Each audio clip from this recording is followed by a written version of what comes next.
고대 불교 경전을 보면요.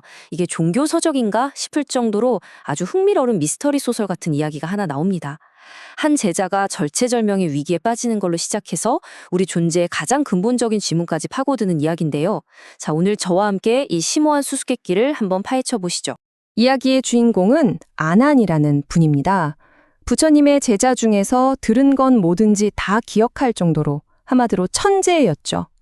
그런데 이렇게 똑똑했던 아난이 어느 날 아주 큰 개인적인 위기를 맞게 됩니다. 네, 사건의 발단은 이렇습니다.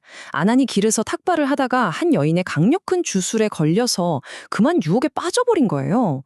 와, 평생을 닦아온 수행이 진짜 한순간에 무너질 뻔한 정말 아찔한 순간이었죠.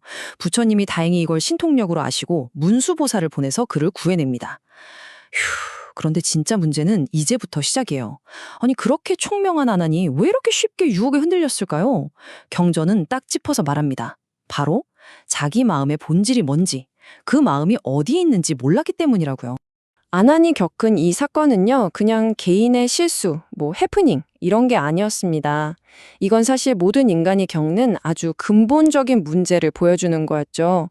그래서 부처님은 이 기회를 놓치지 않고 아난 그리고 우리 모두에게 아주 중요한 가르침을 주고자 하십니다. 자, 그럼 한번 제대로 파고들어 보죠. 부처님이 아난에게 이렇게 물으십니다. 네 안의 번뇌를 다스리고 싶으냐? 그러려면 먼저 그 번뇌의 주인인 네 마음이 어디 있는지부터 알아야 하지 않겠니? 이게 바로 이 위대한 탐구의 시작입니다. 그리고 이 질문은요, 아난뿐만 아니라 지금 이 순간 이걸 보고 있는 바로 우리 모두에게 던져진 질문이기도 합니다. 여러분의 마음은 어디에 있습니까? 이제부터 아난과 부처님 사이에 마음을 찾기 위한 대추격전이 벌어집니다. 아난은 총 7가지 가설을 내놓는데요. 부처님은 마치 최고의 탐정처럼 날카로운 논리로 이 가설들을 하나씩 아주 그냥 박살을 내십니다. 아난의 첫 번째 가설. 이건 가장 직관적이고 상식적인 대답이죠. 당연히 우리 마음, 우리 의식은 이 몸뚱이 안에 있는 거 아닐까요? 누가 봐도 그럴듯하죠? 와, 근데 부처님의 반박이 정말 기가 막힙니다. 만약에 마음이 우리 몸 안에 있는 어떤 카메라 같은 거라면 우리가 눈을 딱 떴을 때 저 바깥 세상이 아니라 우리 몸 안쪽, 그러니까 심장이나 위, 대장 같은 내장기관부터 먼저 봐야 하는 거 아니냐는 거죠. 근데 우린 바깥을 먼저 보잖아요. 그러니까 마음이 몸 안에 있다는 첫 번째 가설은 틀렸습니다. 첫 번째 시도가 실패하니까 아난은 정반대의 가설을 들고 나옵니다. 좋습니다. 그럼 마음이 몸 밖에 있으면서 마치 등불이 방안을 비추듯이 우리 몸을 인식하는 건 아닐까요? 이것도 부처님의 논리를 피해갈 수는 없죠. 만약에 마음이 몸 밖에 있다면 마음이랑 몸은 완전히 별개의 존재가 되는 거잖아요. 그럼 한번 생각해 보세요. 누가 내 팔을 꼬집었어요. 그럼 몸은 아픈데 저 밖에 있는 마음이 그 아픔을 어떻게 알 수 있을까요? 둘이 연결된 게 아무것도 없는데 말이죠. 이것도 말이 안 되죠. 탈락입니다. 아난, 이 친구 포기를 모릅니다. 이번에는 더 교묘한 아이디어를 내놓죠. 마음이 다른 데 있는 게 아니라 우리가 세상을 보는 감각기관, 바로 이 눈 안에 숨어 있는 건 아닐까요? 부처님의 지적은 정말 날카롭습니다. 우리가 뭔가를 보는 도구는 동시에 보여지는 대상이 될 수는 없다는 거예요. 예를 들어서 우리가 창문을 통해서 밖을 보면 바깥 풍경이랑 함께 창문 틀이나 유리에 묻은 먼지 같은 것도 보이잖아요. 똑같은 논리입니다. 만약 마음이 눈 안에 있다면 우리가 저 멀리 산을 볼 때 우리 시야에 항상 우리 눈동자도 같이 보여야 한다는 거죠. 근데 그렇지 않잖아요. 이 가설도 기각입니다. 이렇게 아난의 7번의 시도가 전부 실패로 돌아갑니다. 아난은 그야말로 멘붕에 빠지죠. 여기서 아주 중요한 포인트가 나옵니다. 아난은 지금까지 마음을 어떤 장소에 있는 물건처럼 생각했다는 거예요. 책상 위의 컵처럼 어딘가에 위치한 어떤 객체일 거라고 가정한 거죠. 바로 그 전제 자체가 완전히 잘못됐던 겁니다. 자, 바로 이 지점에서 부처님께서 탐구의 판을 완전히 뒤집어 버리십니다. 이제 마음의 위치를 찾는 건 그만두고 마음의 근본적인 성품이 뭐냐는 질문으로 패러다임을 확 바꿔버리는 거죠. 마침 그때 그 자리에 있던 파산이광이라는 분이 자신의 늙고 병든 몸을 보면서 한탄을 합니다. 아, 내 몸은 이렇게 늙고 주름지고 머리는 하얗게 새고 시간이 흐르면서 육체가 어떻게 변하고 쇠락하는지를 아주 생생하게 보여주는 변하는 것의 대표적인 예시가 등장하는 거죠. 바로 이때 부처님이 결정적인 질문을 던지십니다. 왕이여, 당신의 몸은 변했습니다. 하지만 당신이 어릴 때 겐지스강을 봤던 그 보는 능력, 그 봄 자체도 몸처럼 늙고 주름지고 변했습니까?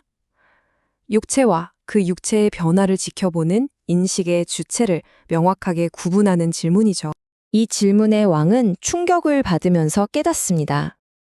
아닙니다. 제 몸과 얼굴은 늙었지만 강을 보는 이 보는 성품 자체는 어린 시절이나 지금이나 조금도 변하지 않았습니다. 바로 이겁니다. 이게 바로 이 거대한 미스터리를 푸는 결정적인 실마리가 되는 거죠. 이제 이 깨달음을 가지고 부처님은 우리가 평생 저지르고 있는 아주 근본적인 착각, 그러니까 가짜 마음을 진짜 마음으로 혼동하는 문제에 대해서 명확하게 설명해 주십니다. 이 비유 정말 소름 돋지 않나요? 우리는 평생 도둑을 내 자식으로 잘못 알고 키워왔다는 거예요. 그 때문에 진짜 내 아들인 우리의 본성은 내팽개쳐두고 온갖 고통 속에서 헤매고 있다는 거죠. 그럼 여기서 도둑이 뭘까요? 바로 끊임없이 떠올랐다 사라지는 우리의 생각, 감정, 감각 같은 것들입니다. 이것들은 항상 무언가 대상이 있어야만 존재하고 계속 변하잖아요? 그래서 진짜 나가 될 수 없다는 거죠. 반면에 아들은 뭘까요? 이 모든 생각과 감정이 나타났다가 사라지는 그 무대 자체, 즉 모든 걸 그저 묵묵히 지켜보고 있는 순수한 알아차림을 의미합니다. 이것이야말로 변하지 않는 우리의 진짜 본성이라는 겁니다. 이게 아직도 좀 추상적으로 들리신다면 부처님의 마지막 시연을 한번 보시죠. 이 개념을 확실하게 못 받기 위해서 아주 간단하고 명료한 시범을 보여주십니다. 그냥 모두가 보는 앞에서 당신의 손을 쥐었다, 폈다 반복하시는 거예요. 부처님이 아난에게 묻습니다. 자, 여기서 움직이는 건 뭐고 움직이지 않고 고요한 것은 무엇이냐? 아난이 대답하죠. 부처님의 손은 쥐었다 폈다 움직이지만 그 손의 움직임을 보고 있는 저의 보는 성품은 움직이지 않고 고요합니다. 바로 이겁니다. 손이라는 현상은 계속 변하지만 그 현상을 인식하는 알아차림, 즉 보는 성품은 언제나 그 자리에 고요하게 존재한다는 거죠. 이건 또 다른 정말 명쾌한 비유인데요. 우리의 모든 경험, 생각, 감정은 잠시 우리에게 머물다 떠나는 손님 혹은 먼지와 같다는 겁니다. 그런데 우리는 평생 그 손님을 주인인 나 자신으로 착각하며 살아간다는 거죠. 진짜 주인은 그 손님들이 오고 가는 것을 그저 묵묵히 지켜보는 여관, 즉 변치 않는 알아차림 그 자체입니다. 자, 그럼 이 모든 게 우리에게 대체 뭘 의미할까요? 정리를 해보자면 이겁니다. 우리의 진짜 정체성은요, 계속해서 변하는 우리 경험의 내용물들, 그러니까 내 생각, 내 감정, 내 몸이 아니라는 겁니다. 우리의 진짜 정체성은 그 모든 경험이 일어나고 사라지는 변치 않는 무대, 즉 알아차림, 그 자체라는 거죠. 마지막으로 이런 질문을 한번 던져봅니다. 우리가 그토록 찾아 헤매는 진정한 평화와 자유가 끊임없이 변하는 생각의 내용물을 바꾸려고 애쓰는 데 있는 게 아니라 어쩌면 그 모든 것이 그저 일어나고 사라지는 이 변치 않는 배경, 이 고요한 공간이 바로 나라는 것을 깨닫는 데서 발견되는 것은 아닐까요? 이 질문을 마음에 품고 한번 깊이 생각해보는 시간을 가져보시면 좋겠습니다.